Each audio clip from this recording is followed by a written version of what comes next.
उमा महेश्वराय नमः। हर हर महादेव। देवादिदेव महादेव अपने सभी भक्तों पर अपनी कृपा दृष्टि सदा सर्वदा बनाए रखें। हे प्रिय भक्तों, तो आइए सोमवार की बड़ी ही पावन और पौराणिक व्रत कथा का रसपान करते हैं। जय श्री गणेश। प्राचीन समय की बात है। वाशकल नामक गांव में बिंदुक नाम का एक ब्राह्मण रहता था।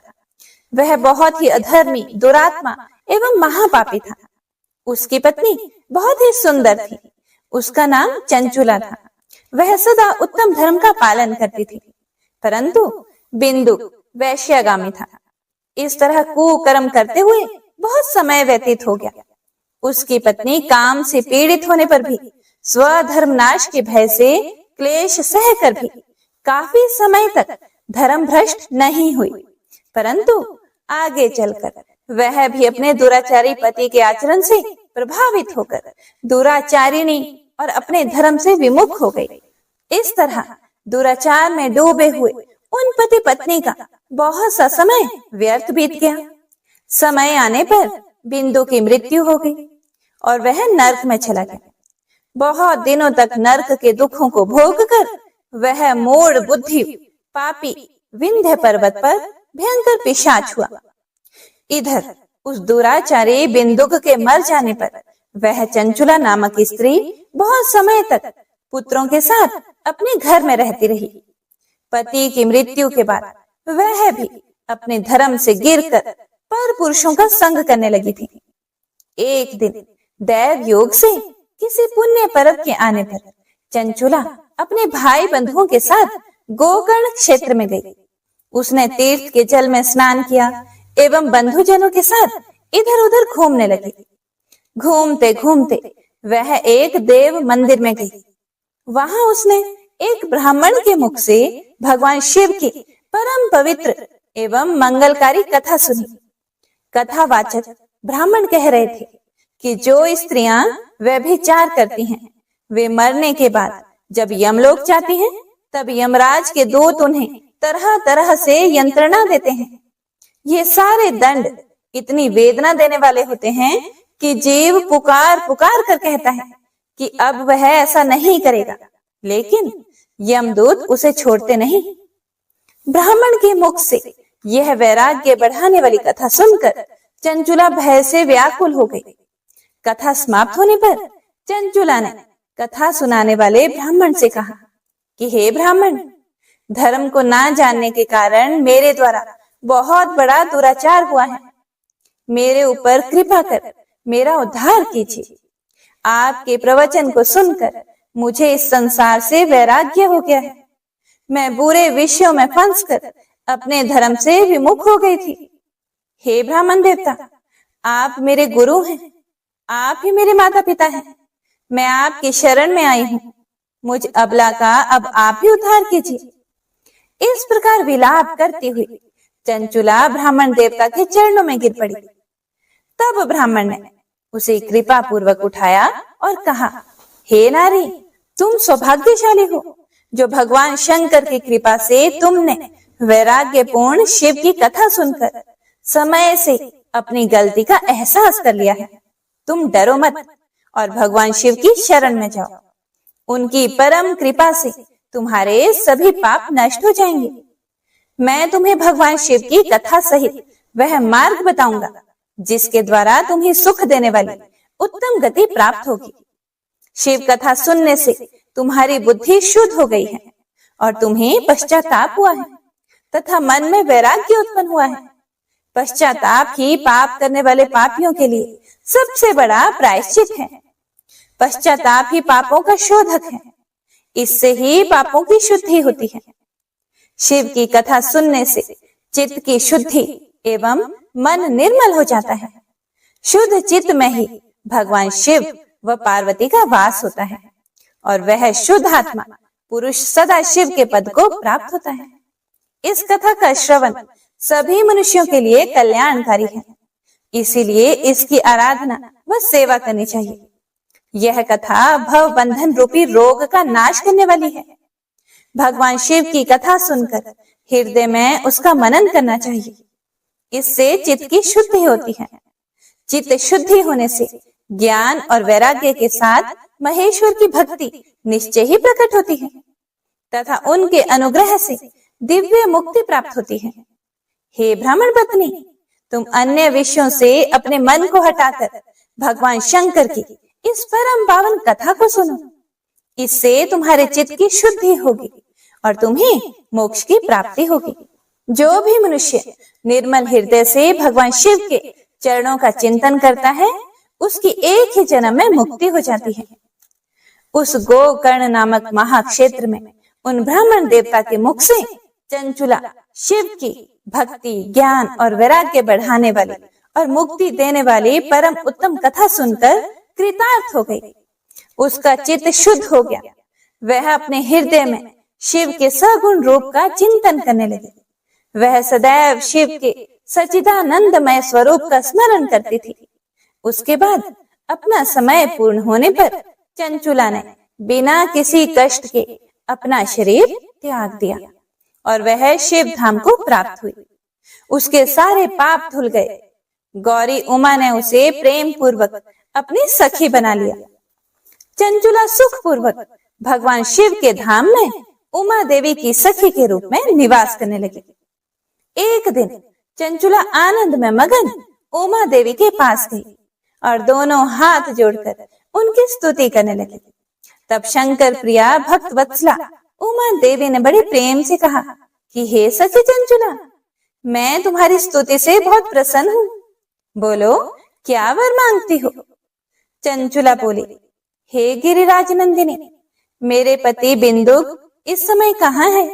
कृपया मुझे बताइए और कुछ उपाय कीजिए ताकि हम फिर से मिल सकें। गिरिजा बोली, बेटी, तुम्हारा पति बिंदुक बड़ा पापी था। वह विंध्य पर्वत पर पिशाच की योनि में रह रहा है। यह बात सुनकर चंचुला अत्यंत दुखी हृदय से बोली, हे महादेवी, मुझ पर कृपा कीजिए और मेरे पति का उद्धार कीजिए। गौरी देवी ने कहा, यदि तुम्हारा पति बिंदुक शिव की पुण्यमयी उत्तम कथा सुने तो वह इस दुर्गति को पार करके उत्तम गति का भागी हो सकता है। गौरी देवी का यह वचन सुनकर चंचुला ने दोनों हाथ जोड़कर प्रार्थना की कि मेरे पति को शिव कथा सुनाने की व्यवस्था कीजिए। फिर शिव प्रिया गौरी देवी ने भगवान शिव की महिमा का गान करने वाले गंधर्वराज तुम्बोरो को बुलाकर कहा, तुम्बोरो, तुम मेरी इस सखी के साथ विंध्य पर जाओ। वहां एक महाघोर और भयंकर पिशाच रहता है। वह अपने पापों का फल भोग रहा है। तुम उसके सामने परम पुण्यमयी पापों का नाश करने वाली शिव की दिव्य कथा का प्रवचन करो। माँ उमा का आदेश पाकर गंधर्वराज तुम्बुरो प्रसन्नता पूर्वक अपने भाग्य की सराहना करते हुए चंचुला को साथ लेकर विमान से पिशाच के निवास स्थान विंध्य पर्वत पर गया और परम उत्तम शिव की अमृत कथा का गान शुरू किया।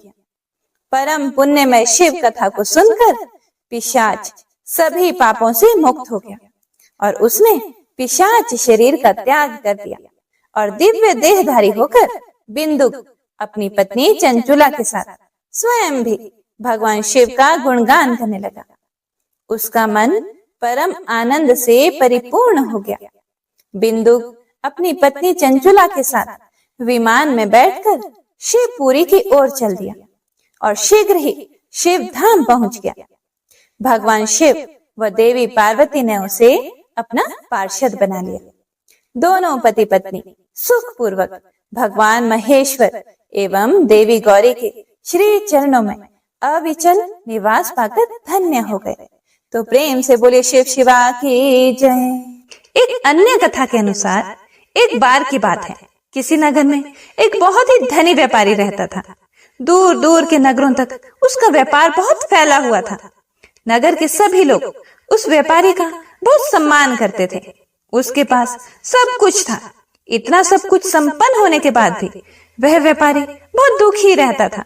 उसके दुखी रहने का कारण उसका कोई पुत्र नहीं था, जिसकी वजह से उसे हर समय यह चिंता सताती रहती थी कि मेरी मृत्यु के बाद मेरे व्यापार को कौन संभालेगा, मेरी मृत्यु के बाद मेरा उत्तराधिकारी कौन होगा। यही चिंता उसे हर समय सताती रहती थी। पुत्र प्राप्ति की इच्छा से व्यापारी प्रत्येक सोमवार भगवान शिव का व्रत किया करता था, पूजा किया करता था और शाम के समय शिव मंदिर में जाकर शिव जी के सामने घी का दीपक जलाया करता था। उसकी भक्ति देखकर माँ पार्वती बहुत प्रसन्न हो गई और भगवान शिव से उस व्यापारी की मनोकामना पूर्ण करने का निवेदन करने लगे। फिर भगवान शिव माता पार्वती से बोले, इस संसार में सबको उसके कर्म के अनुसार फल की प्राप्ति होती है। जो प्राणी जैसा कर्म करते हैं उन्हें वैसा ही फल प्राप्त होता है। शिव जी द्वारा समझाने के बावजूद भी माँ पार्वती नहीं मानी। उस व्यापारी के मनोकामना पूर्ति हेतु वे शिव जी से बार बार अनुरोध करती रही। अंत में माता के आग्रह को देखकर भगवान भोलेनाथ को उस व्यापारी को पुत्र प्राप्ति का वरदान देना पड़ा। वरदान देने के पश्चात भोलेनाथ माँ पार्वती से बोले, आपके आग्रह पर मतलब आपके अनुरोध करने पर मैंने पुत्र प्राप्ति का वरदान तो दे दिया, परंतु इसका यह पुत्र 12 वर्ष से अधिक समय तक जीवित नहीं रहेगा। उसी रात भगवान शिव उस व्यापारी के स्वप्न में आए और उसे पुत्र प्राप्ति का वरदान दिया और उसके पुत्र के 12 वर्ष तक जीवित रहने की बात भी बता दी। भगवान के वरदान से व्यापारी को खुशी तो हुई, लेकिन पुत्र की अल्पायु की चिंता ने उस खुशी को नष्ट कर दिया। व्यापारी पहले की तरह सोमवार के दिन भगवान शिव का विधिवत व्रत करता रहा। कुछ महीनों के बाद उसके घर एक अति सुंदर बालक ने जन्म लिया और घर में खुशियां ही खुशियां भर गई। बहुत धूमधाम से पुत्र जन्म का समारोह मनाया गया, परंतु व्यापारी को पुत्र जन्म की अधिक खुशी नहीं हुई, क्योंकि उसे पुत्र की अल्प आयु के रहस्य का पता था। जब पुत्र थोड़ा बड़ा हुआ तो व्यापारी ने उसे उसके मामा के साथ पढ़ने के लिए वाराणसी भेज दिया और कहा कि रास्ते में यज्ञ, पूजा, पाठ और भंडारे करते हुए जाना और जब इसकी पढ़ाई पूरी हो जाए तब वापस आना। लड़का अपने मामा के साथ शिक्षा प्राप्ति हेतु चल दिया। रास्ते में जहां भी मामा भांजे विश्राम हेतु रुकते, वहीं यज्ञ करते और ब्राह्मणों को भोज कराते। लंबी यात्रा के बाद मामा भांजे एक नगर में पहुंचे। शाम हो गई थी तो उन्होंने सोचा यही सराय में रुकते हैं, फिर सुबह चलेंगे। जिस सराय में वे रुके थे उस सराय के बगल के शामियाने में एक बारात ठहरी हुई थी। उस दिन नगर के राजा की कन्या का विवाह था, जिस कारण पूरे नगर को सजाया गया था। निश्चित समय पर बारात आ गई, लेकिन वर का पिता अपने बेटे के एक आंख से काने होने के कारण बहुत चिंतित था। उसे भय था कि इस बात का पता चलने पर कहीं राजा विवाह से इनकार न कर दे, इससे उसकी बदनामी भी होगी। जब वर के पिता ने व्यापारी के पुत्र को देखा तो उसके दिमाग में एक विचार आया। उसने सोचा, क्यों ना इस लड़के को दूल्हा बनाकर राजकुमारी से विवाह करा दूं। विवाह के बाद इसको धन देकर विदा कर दूंगा और राजकुमारी को अपने नगर ले जाऊंगा। यह सोचकर वर के पिता ने लड़के के मामा से इस संबंध में बात की। मामा ने धन मिलने के लालच में वर के पिता की बात स्वीकार कर ली और लड़के को दूल्हे के वस्त्र पहनाकर राजकुमारी से उसका विवाह करवा दिया। राजा ने बहुत सारा धन देकर राजकुमारी को विदा कर दिया। शादी के बाद लड़का जब राजकुमारी के साथ उसके घर वापस आ रहा था तो वह सच नहीं छिपा सका और उसने राजकुमारी की ओढ़नी पर लिख दिया, राजकुमारी, तुम्हारा विवाह मेरे साथ हुआ है, किंतु जो तुम्हारा पति है वो कोई और है। वह एक आंख से काना है, मतलब एक आंख से अंधा है। मैं तो वाराणसी पढ़ने के लिए जा रहा हूँ। यह सारी बात उसने उसके पल्लू में लिख दी। जब राजकुमारी ने अपनी ओढ़नी पर लिखा हुआ पढ़ा तो उसने उस अंधे काने लड़के के साथ जाने से इनकार कर दिया। राजा को जब ये सब बातें पता लगी तो उसने राजकुमारी को महल में ही रख लिया। उधर लड़का अपने मामा के साथ वाराणसी पहुंच गया और गुरुकुल में पढ़ना शुरू कर दिया। जब उसकी आयु 12 वर्ष की हुई तो उसने यज्ञ किया। यज्ञ की समाप्ति पर ब्राह्मणों को भोजन करवाया और खूब अन्न वस्त्र दान किए। रात को उसकी तबीयत थोड़ी खराब हो गई तो मामा ने उसे आराम करने को बोला तो वह अपने शयन कक्ष में सो गया। शिव के वरदान के अनुसार शयनावस्था में ही उसके प्राण पखेरु उड़ गए, अर्थात उसकी सोई हुई अवस्था में ही मृत्यु हो गई। सूर्य उदय पर मामा मरे हुए भांजे को देखकर रोने पीटने लगा। आसपास के लोग भी इकट्ठे होकर दुख प्रकट करने लगे, सभी शोक व्यक्त करने लगे। लड़के के मामा के रोने विलाप करने के स्वर समीप से गुजरते हुए भगवान शिव और माता पार्वती जी ने भी सुन लिए। माता पार्वती ने भगवान से कहा, प्राणनाथ, मुझे इसके रोने के स्वर सहन नहीं हो रहे हैं, कृपा करके कुछ कीजिए। आप इस व्यक्ति के कष्ट को अवश्य दूर कर सकते हैं। भगवान शिव ने माता पार्वती के साथ अदृश्य रूप में समीप जाकर देखा तो भोलेनाथ माता पार्वती से बोले, यह तो उसी व्यापारी का पुत्र है जिसे मैंने 12 वर्ष की आयु का वरदान दिया था। इसकी आयु पूरी हो गई है। लेकिन मातृभाव से विभोर माता पार्वती ने कहा कि हे महादेव, आप इस बालक को और आयु देने की कृपा करें, अन्यथा इसके वियोग में इसके माता पिता भी तड़प तड़प कर मर जाएंगे। माता पार्वती के आग्रह पर भगवान शिव ने उस लड़के को जीवित होने का वरदान दिया। शिव जी की कृपा से वह लड़का जीवित हो गया। शिक्षा समाप्त करके लड़का मामा के साथ अपने नगर की ओर चल दिया। दोनों चलते हुए फिर से उसी नगर में पहुंचे जहां उसका विवाह हुआ था। उस नगर में भी उन्होंने यज्ञ का आयोजन किया। वहां से गुजरते हुए राजा ने यज्ञ का आयोजन देखा और राजा ने तुरंत ही लड़के और उसके मामा को पहचान लिया। यज्ञ के समाप्त होने पर राजा मामा और उस लड़के को महल में ले गया और उनकी खूब खातिरदारी की। फिर मामा ने राजा को सारी बात बताई कि किस तरह से उस दिन शादी हुई थी। फिर राजा ने कहा कि विधि का विधान कौन टाल सकता है, अब आपका भांजा ही मेरा दामाद है। राजा कुछ दिन उन्हें महल में रखकर फिर बहुत सा धन वस्त्र आदि देकर राजकुमारी के साथ विदा कर देते हैं। इधर भूखे प्यासे रहकर व्यापारी और उसकी पत्नी बेटे की प्रतीक्षा कर रहे थे। उन्होंने प्रतिज्ञा कर रखी थी कि यदि उन्हें अपने बेटे की मृत्यु का समाचार मिला तो दोनों अपने प्राण त्याग देंगे। परंतु जैसे ही उनके बेटे के जीवित वापस लौटने का समाचार मिला तो वह प्रसन्न हो गए। वह अपनी पत्नी और मित्रों के साथ नगर के द्वार पर पहुंचे।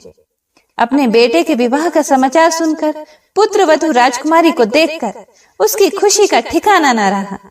उसी रात भगवान शिव ने व्यापारी के स्वप्न में आकर कहा, हे श्रेष्ठी, मैंने तेरे सोमवार के व्रत करने और व्रत कथा सुनने से प्रसन्न होकर तेरे पुत्र को लंबी आयु प्रदान की है।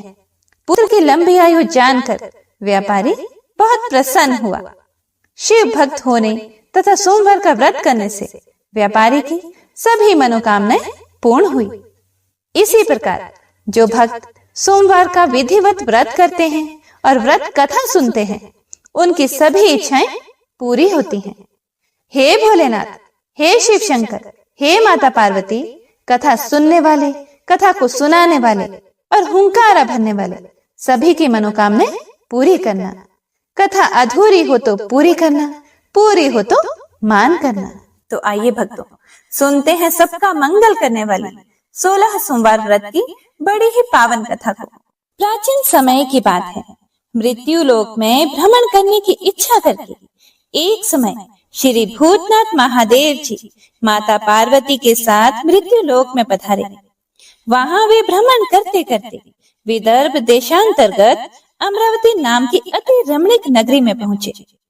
अमरावती नगरी अमरापुरी के सदृश सब प्रकार के सुखों से परिपूर्ण थी।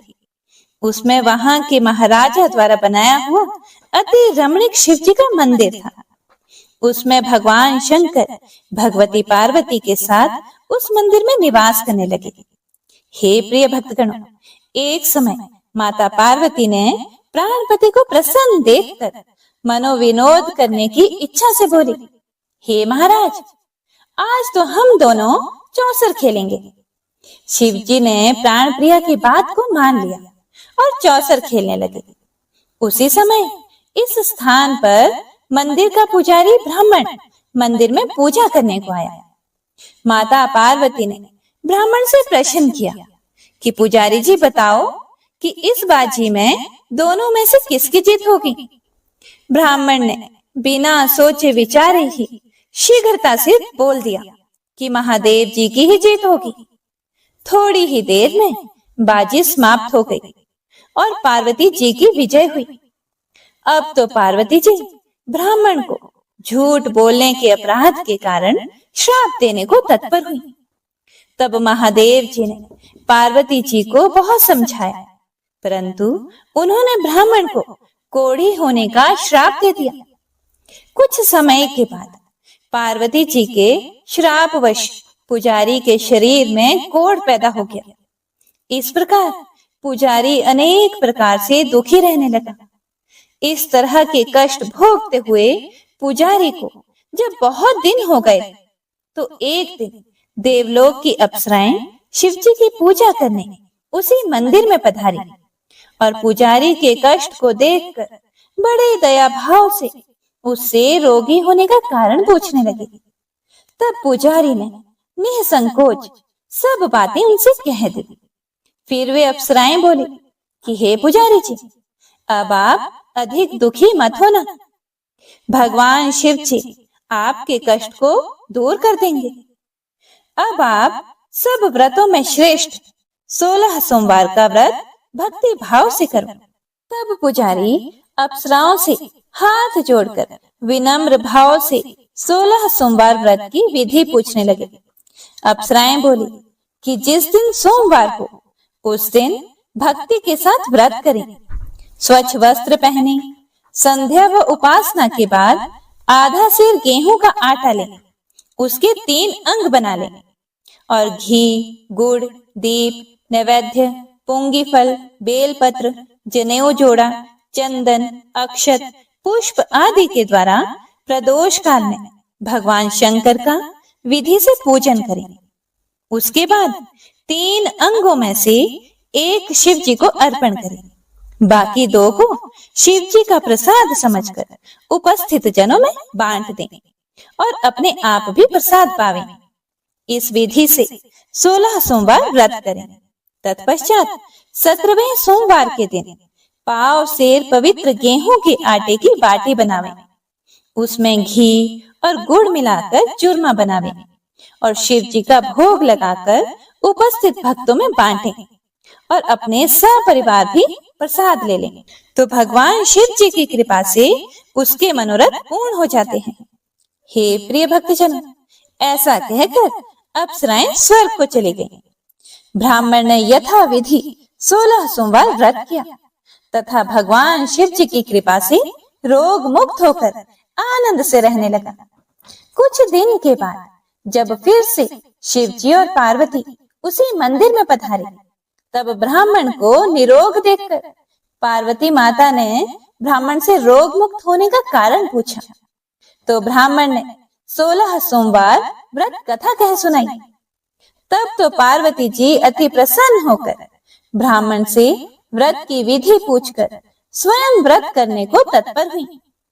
व्रत करने के बाद उनकी मनोकामना पूर्ण हुई तथा उनके रूठे पुत्र स्वामी कार्तिकेय स्वयं माता के आज्ञाकारी हुए। कार्तिकेय जी को अपने विचार परिवर्तन का रहस्य जानने की इच्छा हुई और माता से बोले, हे माता जी, आपने ऐसा कौन सा उपाय किया जिससे मेरा मन आपकी ओर आकर्षित हुआ। तब पार्वती जी ने वही 16 सोमवार व्रत कथा सुनाई। स्वामी कार्तिकेय जी बोले कि इस व्रत को मैं भी करूंगा, क्योंकि मेरा प्रिय मित्र ब्राह्मण दुखी दिल से परदेश गया है, हमें उससे मिलने की बहुत इच्छा है। कार्तिकेय जी ने भी इस व्रत को किया और उनका प्रिय मित्र मिल गया। मित्र ने इस आकस्मिक मिलन का भेद कार्तिकेय जी से पूछा तो वे बोले, हे मित्र, हमने तुम्हारे मिलने की इच्छा करके 16 सोमवार के व्रत किए थे। अब तो ब्राह्मण मित्र को भी अपने विवाह की बड़ी इच्छा हुई। उसने कार्तिकेय जी से व्रत की विधि पूछी और यथा विधि व्रत किया। व्रत के प्रभाव से जब वह किसी कार्यवश विदेश गया तो वहां के राजा की लड़की का स्वयंवर था। राजा ने प्रण किया था कि जिस राजकुमार के गले में सब प्रकार श्रृंगारित हथिनी माला डालेगी, मैं उसी के साथ प्यारी पुत्री का विवाह कर दूंगा। शिव जी की कृपा से ब्राह्मण भी स्वयंवर देखने की इच्छा से राजसभा में एक ओर जाकर बैठ गया। नियत समय पर हथिनी आई और उसने जयमाला उस ब्राह्मण के गले में डाल दी। राजा की प्रतिज्ञा के अनुसार बड़ी धूमधाम से कन्या का विवाह उस ब्राह्मण के साथ कर दिया और ब्राह्मण को बहुत सा धन और सम्मान देकर संतुष्ट किया। ब्राह्मण सुंदर राजकन्या पाकर सुख से जीवन व्यतीत करने लगा। एक दिन राजकन्या ने अपने पति से प्रश्न किया कि हे प्राणनाथ, आपने ऐसा कौन सा भारी पुण्य किया जिसके प्रभाव से हथिनी ने सब राजकुमारों को छोड़कर आपको वरण किया। फिर ब्राह्मण बोला, हे प्राण प्रिय, मैंने अपने मित्र कार्तिकेय जी के कथनानुसार 16 सोमवार का व्रत किया था, जिसके प्रभाव से मुझे तुम जैसी स्वरूपवान पत्नी की प्राप्ति हुई।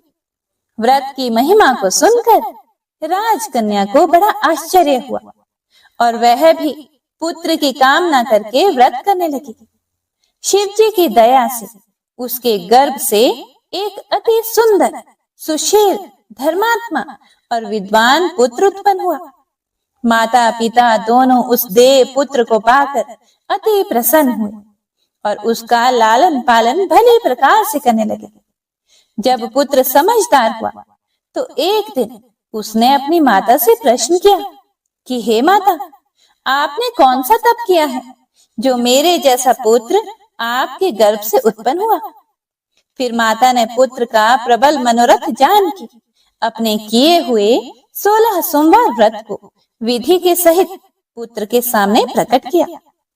पुत्र ने ऐसे सरल व्रत को सब तरह से मनोरथ पूर्ण करने वाला सुना तो वह भी इस व्रत को राज्याधिकार पाने की इच्छा से हर सोमवार को यथा विधि व्रत करने लगा।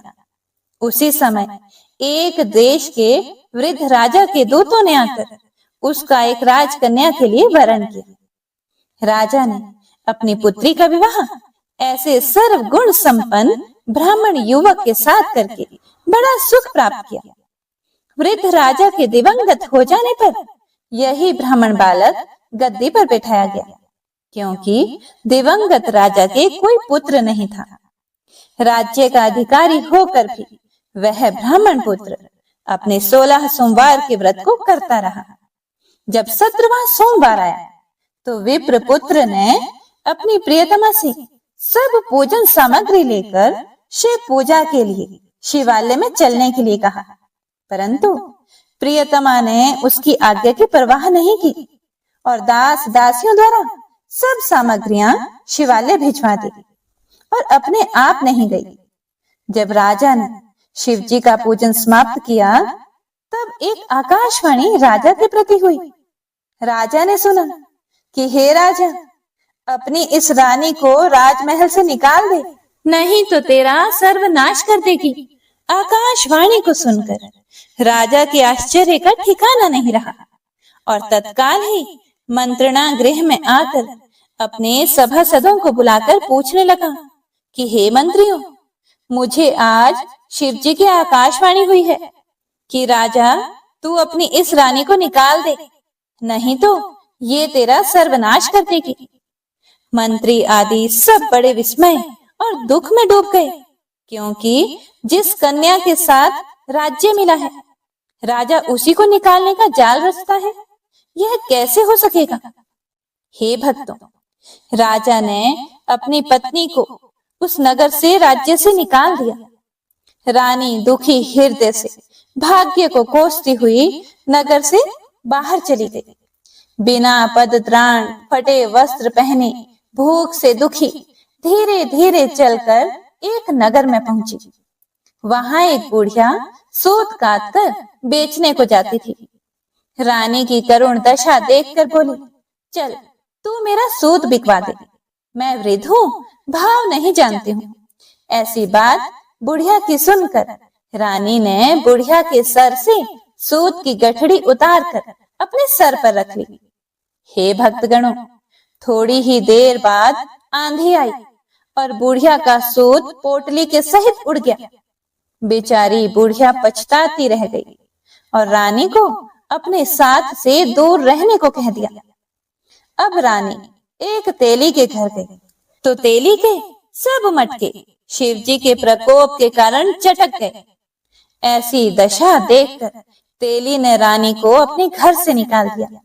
इस प्रकार रानी अत्यंत दुख पाती हुई नदी के तट पर गई तो नदी का समस्त जल सूख गया।